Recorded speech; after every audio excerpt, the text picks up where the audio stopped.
These are of the sons of Israel who went to Egypt with Jacob, each with his family: Reuben, Simeon, Levi, and Judah; Issachar, Zebulun, and Benjamin; Dan and Naphtali; Gad and Asher. The descendants of Jacob numbered 70 in all. Joseph was already in Egypt. Now Joseph and all his brothers and all that generation died. But the Israelites were exceedingly fruitful. They multiplied greatly, increased in numbers, and became so numerous that the land was filled with them. Then a new king, to whom Joseph meant nothing, came to power in Egypt. "Look," he said to his people, "the Israelites have become far too numerous for us. Come, we must deal shrewdly with them, or they will become even more numerous, and, if war breaks out, will join our enemies, fight against us, and leave the country." So they put slave masters over them to oppress them with forced labor, and they built Pithom and Ramesses as store cities for Pharaoh. But the more they were oppressed, the more they multiplied and spread. So the Egyptians came to dread the Israelites and worked them ruthlessly. They made their lives bitter with harsh labor in brick and mortar and with all kinds of work in the fields. In all their harsh labor the Egyptians worked them ruthlessly. The king of Egypt said to the Hebrew midwives, whose names were Shiphrah and Puah, "When you are helping the Hebrew women during childbirth on the delivery stool, if you see that the baby is a boy, kill him. But if it is a girl, let her live." The midwives, however, feared God and did not do what the king of Egypt had told them to do. They let the boys live. Then the king of Egypt summoned the midwives and asked them, "Why have you done this? Why have you let the boys live?" The midwives answered Pharaoh, "Hebrew women are not like Egyptian women. They are vigorous and give birth before the midwives arrive." So God was kind to the midwives, and the people increased and became even more numerous. And because the midwives feared God, he gave them families of their own. Then Pharaoh gave this order to all his people: "Every Hebrew boy that is born you must throw into the Nile, but let every girl live." Now a man of the tribe of Levi married a Levite woman, and she became pregnant and gave birth to a son. When she saw that he was a fine child, she hid him for 3 months. But when she could hide him no longer, she got a papyrus basket for him and coated it with tar and pitch. Then she placed the child in it and put it among the reeds along the bank of the Nile. His sister stood at a distance to see what would happen to him. Then Pharaoh's daughter went down to the Nile to bathe, and her attendants were walking along the riverbank. She saw the basket among the reeds and sent her female slave to get it. She opened it and saw the baby. He was crying, and she felt sorry for him. "This is one of the Hebrew babies," she said. Then his sister asked his daughter, "Shall I go and get one of the Hebrew women to nurse the baby for you?" "Yes, go," she answered. So the girl went and got the baby's mother. Pharaoh's daughter said to her, "Take this baby and nurse him for me, and I will pay you." So the woman took the baby and nursed him. When the child grew older, she took him to Pharaoh's daughter, and he became her son. She named him Moses, saying, "I drew him out of the water." One day, after Moses had grown up, he went out to where his own people were and watched them at their hard labor. He saw an Egyptian beating a Hebrew, one of his own people. Looking this way and that and seeing no one, he killed the Egyptian and hid him in the sand. The next day he went out and saw 2 Hebrews fighting. He asked the one in the wrong, "Why are you hitting your fellow Hebrew?" The man said, "Who made you ruler and judge over us? Are you thinking of killing me as you killed the Egyptian?" Then Moses was afraid and thought, "What I did must have become known." When Pharaoh heard of this, he tried to kill Moses, but Moses fled from Pharaoh and went to live in Midian, where he sat down by a well. Now a priest of Midian had 7 daughters, and they came to draw water and fill the troughs to water their father's flock. Some shepherds came along and drove them away, but Moses got up and came to their rescue and watered their flock. When the girls returned to Reuel their father, he asked them, "Why have you returned so early today?" They answered, "An Egyptian rescued us from the shepherds. He even drew water for us and watered the flock." "And where is he?" Reuel asked his daughters. "Why did you leave him? Invite him to have something to eat." Moses agreed to stay with the man who gave his daughter Zipporah to Moses in marriage. Zipporah gave birth to a son, and Moses named him Gershom, saying, "I have become a foreigner in a foreign land." During that long period, the king of Egypt died. The Israelites groaned in their slavery and cried out, and their cry for help because of their slavery went up to God. God heard their groaning, and he remembered his covenant with Abraham, with Isaac, and with Jacob. So God looked on the Israelites and was concerned about them. Now Moses was tending the flock of Jethro his father-in-law, the priest of Midian, and he led the flock to the far side of the wilderness and came to Horeb, the mountain of God. There the angel of the Lord appeared to him in flames of fire from within a bush. Moses saw that though the bush was on fire, it did not burn up. So Moses thought, "I will go over and see the strange sight, why the bush does not burn up." When the Lord saw that he had gone over to look, God called to him from within the bush, "Moses, Moses." And Moses said, "Here I am." "Do not come any closer," God said. "Take off your sandals, for the place where you are standing is holy ground." Then he said, "I am the God of your father, the God of Abraham, the God of Isaac, and the God of Jacob." At this, Moses hid his face, because he was afraid to look at God. The Lord said, "I have indeed seen the misery of my people in Egypt. I have heard them crying out because of their slave drivers, and I am concerned about their suffering. So I have come down to rescue them from the hand of the Egyptians and to bring them up out of that land into a good and spacious land, a land flowing with milk and honey, the home of the Canaanites, Hittites, Amorites, Perizzites, Hivites, and Jebusites. And now the cry of the Israelites has reached me, and I have seen the way the Egyptians are oppressing them. So now go. I am sending you to Pharaoh to bring my people, the Israelites, out of Egypt." But Moses said to God, "Who am I that I should go to Pharaoh and bring the Israelites out of Egypt?" And God said, "I will be with you, and this will be the sign to you that it is I who have sent you. When you have brought the people out of Egypt, you will worship God on this mountain." Moses said to God, "Suppose I go to the Israelites and say to them, 'The God of your fathers has sent me to you,' and they ask me, 'What is his name?' Then what shall I tell them?" God said to Moses, "I am who I am. This is what you are to say to the Israelites, 'I am has sent me to you.'" God also said to Moses, "Say to the Israelites, 'The Lord, the God of your fathers, the God of Abraham, the God of Isaac, and the God of Jacob, has sent me to you.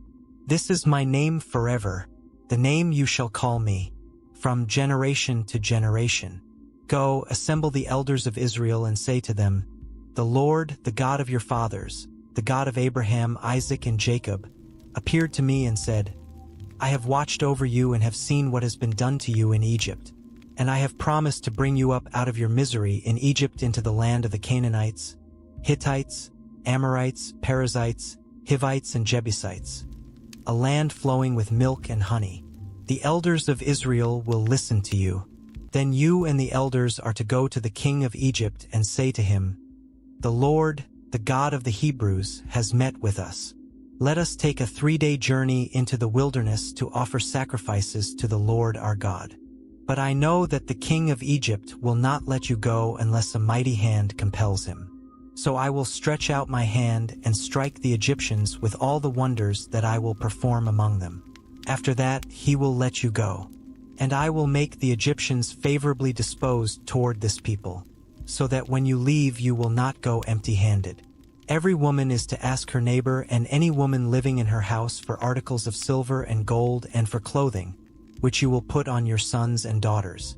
And so you will plunder the Egyptians. Now Moses answered, What if they do not believe me or listen to me and say, The Lord did not appear to you? Then the Lord said to him, What is that in your hand? A staff, he replied. The Lord said, Throw it on the ground. Moses threw it on the ground, and it became a snake, and he ran from it. Then the Lord said to him, Reach out your hand and take it by the tail. So Moses reached out and took hold of the snake, and it turned back into a staff in his hand. "This," said the Lord, "is so that they may believe that the Lord, the God of their fathers, the God of Abraham, the God of Isaac, and the God of Jacob, has appeared to you." Then the Lord said, "Put your hand inside your cloak." So Moses put his hand into his cloak, and when he took it out, the skin was leprous, it had become as white as snow. "Now put it back into your cloak," he said. So Moses put his hand back into his cloak, and when he took it out, it was restored, like the rest of his flesh. Then the Lord said, "If they do not believe you or pay attention to the first sign, they may believe the second. But if they do not believe these two signs or listen to you, take some water from the Nile and pour it on the dry ground. The water you take from the river will become blood on the ground." Moses said to the Lord, "Pardon your servant, Lord. I have never been eloquent, neither in the past nor since you have spoken to your servant. I am slow of speech and tongue." The Lord said to him, "Who gave human beings their mouths? Who makes them deaf or mute? Who gives them sight or makes them blind? Is it not I, the Lord? Now go. I will help you speak and will teach you what to say." But Moses said, "Pardon your servant, Lord. Please send someone else." Then the Lord's anger burned against Moses, and he said, "What about your brother, Aaron the Levite? I know he can speak well. He is already on his way to meet you, and he will be glad to see you. You shall speak to him and put words in his mouth. I will help both of you speak and will teach you what to do. He will speak to the people for you, and it will be as if he were your mouth and as if you were God to him. But take this staff in your hand so you can perform the signs with it." Then Moses went back to Jethro his father-in-law and said to him, "Let me return to my own people in Egypt to see if any of them are still alive." Jethro said, "Go, and I wish you well." Now the Lord had said to Moses in Midian, "Go back to Egypt, for all those who wanted to kill you are dead." So Moses took his wife and sons, put them on a donkey and started back to Egypt. And he took the staff of God in his hand. The Lord said to Moses, "When you return to Egypt, see that you perform before Pharaoh all the wonders I have given you the power to do. But I will harden his heart so that he will not let the people go. Then say to Pharaoh, 'This is what the Lord says. Israel is my firstborn son, and I told you, let my son go so he may worship me. But you refused to let him go. So I will kill your firstborn son.'" At a lodging place on the way, the Lord met Moses and was about to kill him. But Zipporah took a flint knife, cut off her son's foreskin, and touched Moses' feet with it. "Surely you are a bridegroom of blood to me," she said. So the Lord let him alone. At that time she said, "Bridegroom of blood," referring to circumcision. The Lord said to Aaron, "Go into the wilderness to meet Moses." So he met Moses at the mountain of God and kissed him. Then Moses told Aaron everything the Lord had sent him to say, and also about all the signs he had commanded him to perform. Moses and Aaron brought together all the elders of the Israelites, and Aaron told them everything the Lord had said to Moses. He also performed the signs before the people, and they believed. And when they heard that the Lord was concerned about them and had seen their misery, they bowed down and worshipped. Afterward Moses and Aaron went to Pharaoh and said, "This is what the Lord, the God of Israel, says, Let my people go, so that hold a festival to me in the wilderness." Pharaoh said, "Who is the Lord, that I should obey him and let Israel go? I do not know the Lord, and I will not let Israel go." Then they said, "The God of the Hebrews has met with us. Now let us take a 3-day journey into the wilderness to offer sacrifices to the Lord our God, or he may strike us with plagues or with the sword." But the king of Egypt said, "Moses and Aaron, why are you taking the people away from their labor? Get back to your work." Then Pharaoh said, "Look, the people of the land are now numerous, and you are stopping them from working." That same day Pharaoh gave this order to the slave drivers and overseers in charge of the people. "You are no longer to supply the people with straw for making bricks. Let them go and gather their own straw, but require them to make the same number of bricks as before. don't reduce the quota. They are lazy. That is why they are crying out, "Let us go and sacrifice to our God." Make the work harder for the people so that they keep working and pay no attention to lies. Then the slave drivers and the overseers went out and said to the people, "This is what Pharaoh says, I will not give you any more straw. Go and get your own straw wherever you can find it, but your work will not be reduced at all." So the people scattered all over Egypt to gather stubble to use for straw. The slave drivers kept pressing them, saying, "Complete the work required of you for each day, just as when you had straw." And Pharaoh's slave drivers beat the Israelite overseers they had appointed, demanding, "Why haven't you met your quota of bricks yesterday or today, as before?" Then the Israelite overseers went and appealed to Pharaoh, "Why have you treated your servants this way? Your servants are given no straw, yet we are told, 'Make bricks.' Your servants are being beaten, but the fault is with your own people." Pharaoh said, "Lazy, that's what you are, lazy. That is why you keep saying, 'Let us go and sacrifice to the Lord.' Now get to work. You will not be given any straw, yet you must produce your full quota of bricks." The Israelite overseers realized they were in trouble when they were told, "You are not to reduce the number of bricks required of you for each day." When they left Pharaoh, they found Moses and Aaron waiting to meet them, and they said, "May the Lord look on you and judge you. You have made us obnoxious to Pharaoh and his officials and have put a sword in their hand to kill us." Moses returned to the Lord and said, "Why, Lord, why have you brought trouble on this people? Is this why you sent me? Ever since I went to Pharaoh to speak in your name, he has brought trouble on this people, and you have not rescued your people at all." Then the Lord said to Moses, "Now you will see what I will do to Pharaoh. Because of my mighty hand he will let them go.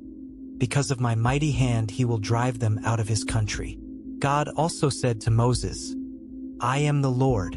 I appeared to Abraham, to Isaac, and to Jacob as God Almighty, but by my name the Lord, I did not make myself fully known to them. I also established my covenant with them to give them the land of Canaan, where they resided as foreigners. Moreover, I have heard the groaning of the Israelites, whom the Egyptians are enslaving, and I have remembered my covenant. Therefore say to the Israelites, I am the Lord, and I will bring you out from under the yoke of the Egyptians. I will free you from being slaves to them, and I will redeem you with an outstretched arm and with mighty acts of judgment. I will take you as my own people, and I will be your God. Then you will know that I am the Lord your God, who brought you out from under the yoke of the Egyptians. And I will bring you to the land I swore with uplifted hand to give to Abraham, to Isaac, and to Jacob. I will give it to you as a possession. I am the Lord."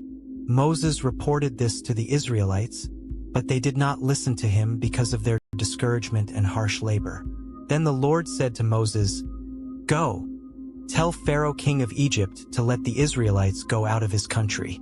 But Moses said to the Lord, "If the Israelites will not listen to me, why would Pharaoh listen to me, since I speak with faltering lips?" Now the Lord spoke to Moses and Aaron about the Israelites and Pharaoh king of Egypt, and he commanded them to bring the Israelites out of Egypt. These were the heads of their families. The sons of Reuben, the firstborn son of Israel, were Hanok and Palu, Hezron and Carmi. These were the clans of Reuben. The sons of Simeon were Jemuel, Jamin, Ohad, Jachin, Zohar, and Shaul the son of a Canaanite woman. These were the clans of Simeon. These were the names of the sons of Levi according to their records: Gershon, Kohath, and Merari. Levi lived 137 years. The sons of Gershon, by clans, were Libni and Shimi. The sons of Kohath were Amram, Izhar, Hebron, and Uzziel. Kohath lived 133 years. The sons of Merari were Mali and Mushi. These were the clans of Levi according to their records. Amram married his father's sister Jochebed, who bore him Aaron and Moses. Amram lived 137 years. The sons of Izhar were Korah, Nepheg, and Zikri. The sons of Uzziel were Mishael, Elzaphan, and Sithri. Aaron married Elisheba, daughter of Amminadab and sister of Nashon, and she bore him Nadab and Abihu, Eleazar and Ithamar. The sons of Korah were Asur, Elkanah, and Abiasaph. These were the Korahite clans. Eleazar son of Aaron married one of the daughters of Putiel, and she bore him Phinehas. These were the heads of the Levite families, clan by clan. It was this Aaron and Moses to whom the Lord said, "Bring the Israelites out of Egypt by their divisions." They were the ones who spoke to Pharaoh king of Egypt about bringing the Israelites out of Egypt, this same Moses and Aaron. Now when the Lord spoke to Moses in Egypt, he said to him, "I am the Lord. Tell Pharaoh king of Egypt everything I tell you." But Moses said to the Lord, "Since I speak with faltering lips, why would Pharaoh listen to me?" Then the Lord said to Moses, "See, I have made you like God to Pharaoh, and your brother Aaron will be your prophet. You are to say everything I command you, and your brother Aaron is to tell Pharaoh to let the Israelites go out of his country. But I will harden Pharaoh's heart, and though I multiply my signs and wonders in Egypt, he will not listen to you. Then I will lay my hand on Egypt, and with mighty acts of judgment I will bring out my divisions, my people, the Israelites. And the Egyptians will know that I am the Lord when I stretch out my hand against Egypt and bring the Israelites out of it." Moses and Aaron did just as the Lord commanded them. Moses was 80 years old and Aaron 83 when they spoke to Pharaoh. The Lord said to Moses and Aaron, "When Pharaoh says to you, 'Perform a miracle,' then say to Aaron, 'Take your staff and throw it down before Pharaoh, and it will become a snake.'" So Moses and Aaron went to Pharaoh and did just as the Lord commanded. Aaron threw his staff down in front of Pharaoh and his officials, and it became a snake. Pharaoh then summoned wise men and sorcerers, and the Egyptian magicians also did the same things by their secret arts. Each one threw down his staff, and it became a snake. But Aaron's staff swallowed up their staffs. Yet Pharaoh's heart became hard, and he would not listen to them, just as the Lord had said. Then the Lord said to Moses, "Pharaoh's heart is unyielding. He refuses to let the people go. Go to Pharaoh in the morning, as he goes out to the river. Confront him on the bank of the Nile, and take in your hand the staff that was changed into a snake. Then say to him, 'The Lord, the God of the Hebrews, has sent me to say to you, let my people go, so that they may worship me in the wilderness. But until now you have not listened.' This is what the Lord says. By this you will know that I am the Lord. With the staff that is in my hand, I will strike the water of the Nile, and it will be changed into blood. The fish in the Nile will die, and the river will stink.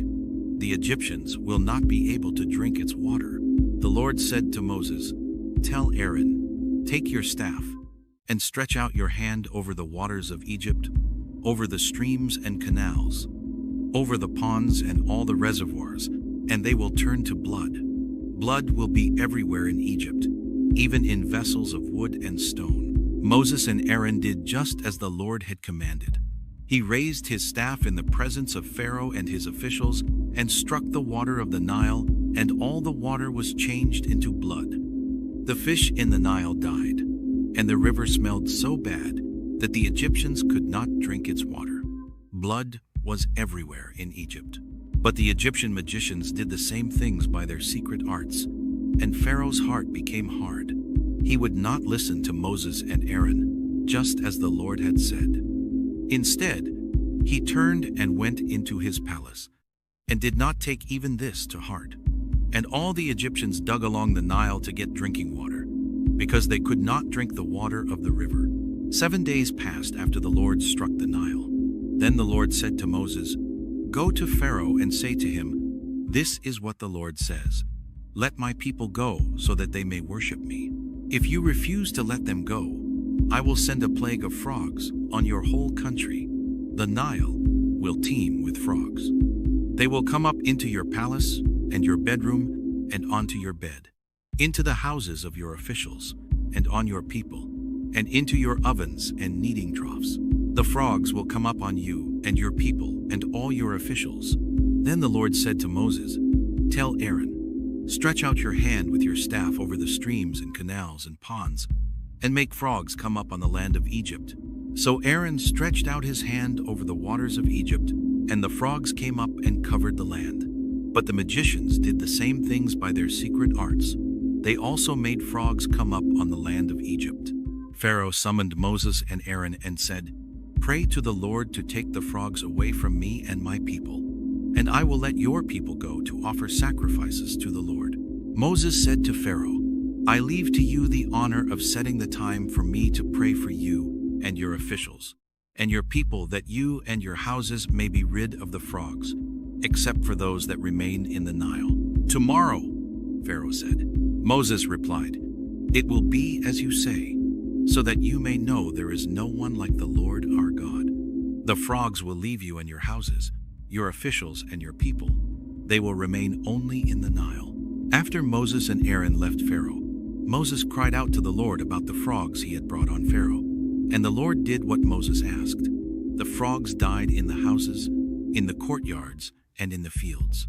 They were piled into heaps, and the land reeked of them. But when Pharaoh saw that there was relief, he hardened his heart and would not listen to Moses and Aaron, just as the Lord had said.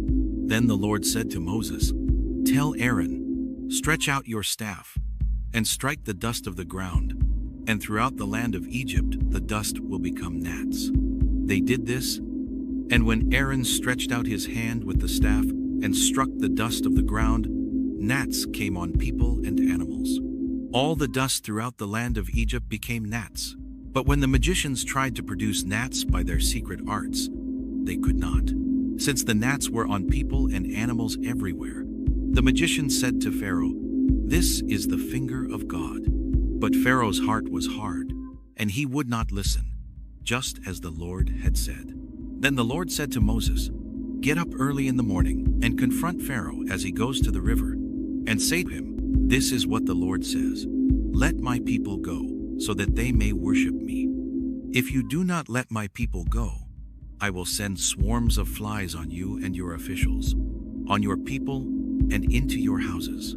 The houses of the Egyptians will be full of flies, even the ground will be covered with them. But on that day, I will deal differently with the land of Goshen, where my people live. No swarms of flies will be there, so that you will know that I, the Lord, am in this land. I will make a distinction between my people and your people. This sign will occur tomorrow." And the Lord did this. Dense swarms of flies poured into Pharaoh's palace and into the houses of his officials. Throughout Egypt, the land was ruined by the flies. Then Pharaoh summoned Moses and Aaron and said, "Go, sacrifice to your God here in the land." But Moses said, "That would not be right. The sacrifices we offer the Lord our God would be detestable to the Egyptians. And if we offer sacrifices that are detestable in their eyes, will they not stone us? We must take a 3-day journey into the wilderness to offer sacrifices to the Lord our God, as he commands us." Pharaoh said, "I will let you go to offer sacrifices to the Lord your God in the wilderness, but you must not go very far. Now pray for me." Moses answered, "As soon as I leave you, I will pray to the Lord. And tomorrow the flies will leave Pharaoh and his officials and his people. Only let Pharaoh be sure that he does not act deceitfully again by not letting the people go to offer sacrifices to the Lord." Then Moses left Pharaoh and prayed to the Lord, and the Lord did what Moses asked. The flies left Pharaoh and his officials and his people. Not a fly remained. But this time also Pharaoh hardened his heart and would not let the people go.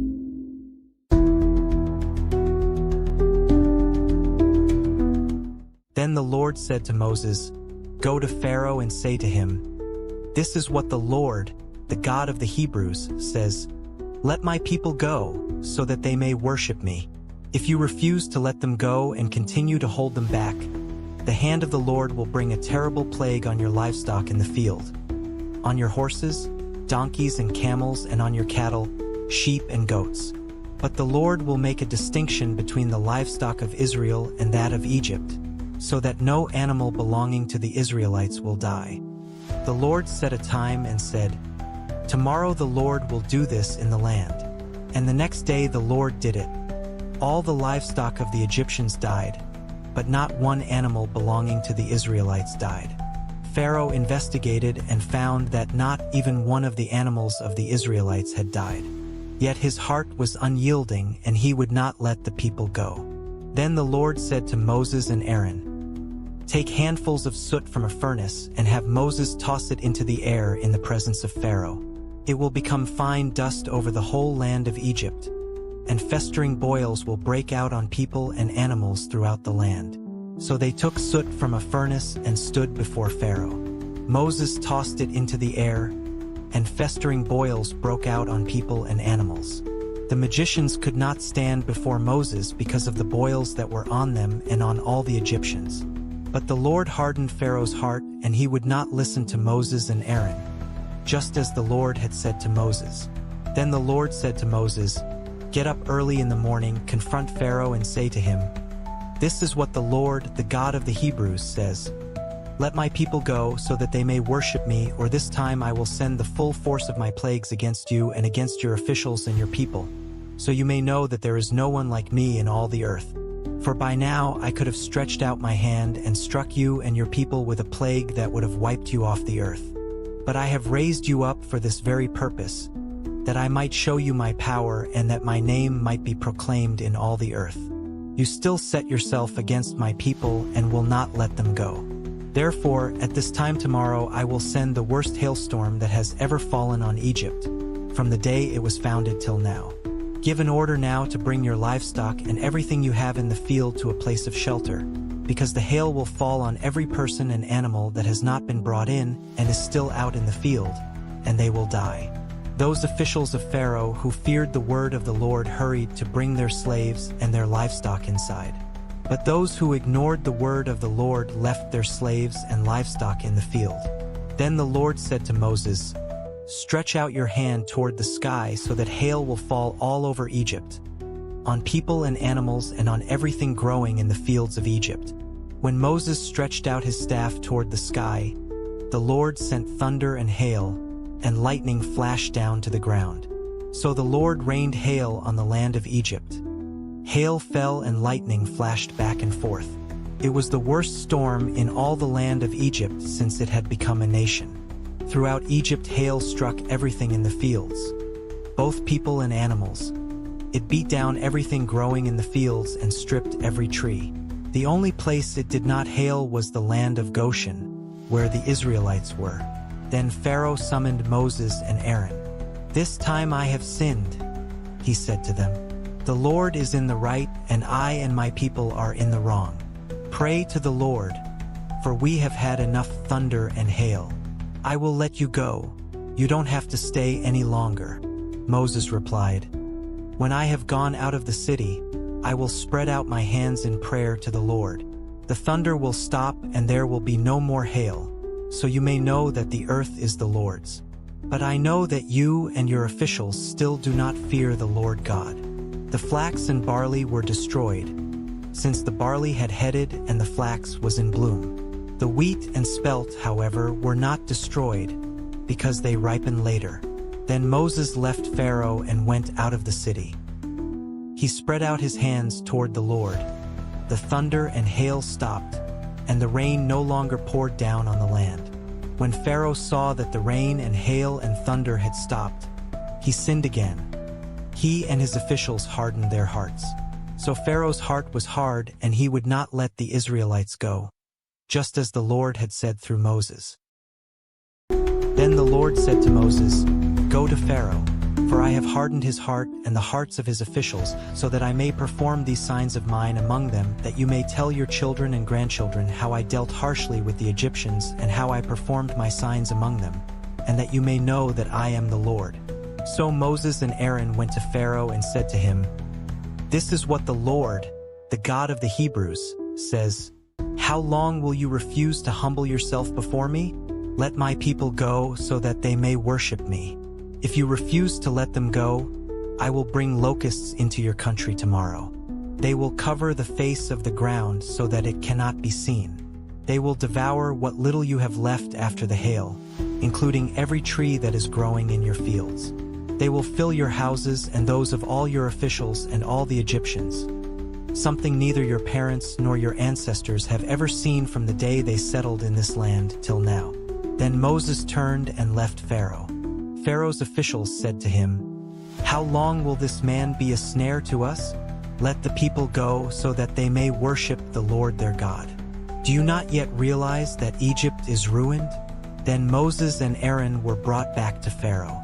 "Go, worship the Lord your God," he said. "But tell me who will be going." Moses answered, "We will go with our young and our old, with our sons and our daughters, and with our flocks and herds, because we are to celebrate a festival to the Lord." Pharaoh said, "The Lord be with you. If I let you go, along with your women and children, clearly you are bent on evil. No, have only the men go and worship the Lord, since that's what you have been asking for." Then Moses and Aaron were driven out of Pharaoh's presence. And the Lord said to Moses, "Stretch out your hand over Egypt so that locusts swarm over the land and devour everything growing in the fields, everything left by the hail." So Moses stretched out his staff over Egypt, and the Lord made an east wind blow across the land all that day and all that night. By morning the wind had brought the locusts. They invaded all Egypt and settled down in every area of the country in great numbers. Never before had there been such a plague of locusts, nor will there ever be again. They covered all the ground until it was black. They devoured all that was left after the hail, everything growing in the fields and the fruit on the trees. Nothing green remained on tree or plant in all the land of Egypt. Pharaoh quickly summoned Moses and Aaron and said, "I have sinned against the Lord your God and against you. Now forgive my sin once more and pray to the Lord your God to take this deadly plague away from me." Moses then left Pharaoh and prayed to the Lord. And the Lord changed the wind to a very strong west wind, which caught up the locusts and carried them into the Red Sea. Not a locust was left anywhere in Egypt. But the Lord hardened Pharaoh's heart, and he would not let the Israelites go. Then the Lord said to Moses, "Stretch out your hand toward the sky so that darkness spreads over Egypt, darkness that can be felt." So Moses stretched out his hand toward the sky, and total darkness covered all Egypt for 3 days. No one could see anyone else or move about for 3 days. Yet all the Israelites had light in the places where they lived. Then Pharaoh summoned Moses and said, "Go, worship the Lord. Even your women and children may go with you. Only leave your flocks and herds behind." But Moses said, "You must allow us to have sacrifices and burnt offerings to present to the Lord our God. Our livestock too must go with us. Not a hoof is to be left behind. We have to use some of them in worshiping the Lord our God. And until we get there, we will not know what we are to use to worship the Lord." But the Lord hardened Pharaoh's heart, and he was not willing to let them go. Pharaoh said to Moses, "Get out of my sight. Make sure you do not appear before me again. The day you see my face you will die." "Just as you say," Moses replied, "I will never appear before you again." Now the Lord had said to Moses, "I will bring one more plague on Pharaoh and on Egypt. After that, he will let you go from here, and when he does, he will drive you out completely. Tell the people that men and women alike are to ask their neighbors for articles of silver and gold." The Lord made the Egyptians favorably disposed toward the people, and Moses himself was highly regarded in Egypt by Pharaoh's officials and by the people. So Moses said, "This is what the Lord says. About midnight I will go throughout Egypt. Every firstborn son in Egypt will die, from the firstborn son of Pharaoh, who sits on the throne, to the firstborn son of the female slave, who is at her handmill, and all the firstborn of the cattle as well. There will be loud wailing throughout Egypt, worse than there has ever been or ever will be again. But among the Israelites not a dog will bark at any person or animal. Then you will know that the Lord makes a distinction between Egypt and Israel. All these officials of yours will come to me, bowing down before me and saying, 'Go, you and all the people who follow you. After that I will leave.'" Then Moses, hot with anger, left Pharaoh. The Lord had said to Moses, Pharaoh will refuse to listen to you, so that my wonders may be multiplied in Egypt." Moses and Aaron performed all these wonders before Pharaoh, but the Lord hardened Pharaoh's heart, and he would not let the Israelites go out of his country. The Lord said to Moses and Aaron in Egypt, "This month is to be for you the first month of your year. Tell the whole community of Israel that on the 10th day of this month each man is to take a lamb for his family, one for each household. If any household is too small for a whole lamb, they must share one with their nearest neighbor, having taken into account the number of people there are. You are to determine the amount of lamb needed in accordance with what each person will eat. The animals you choose must be year-old males without defect, and you may take them from the sheep or the goats.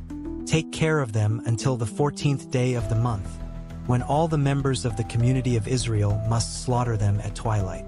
Then they are to take some of the blood and put it on the sides and tops of the doorframes of the houses where they eat the lambs.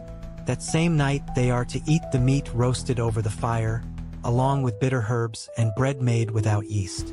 Do not eat the meat raw or boiled in water, but roast it over a fire with the head, legs, and internal organs. Do not leave any of it till morning.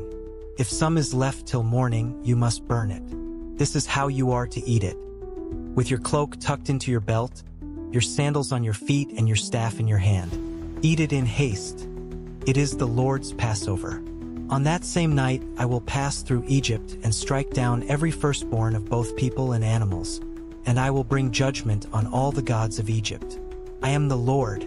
The blood will be a sign for you on the houses where you are, and when I see the blood, I will pass over you. No destructive plague will touch you when I strike Egypt. This is a day you are to commemorate.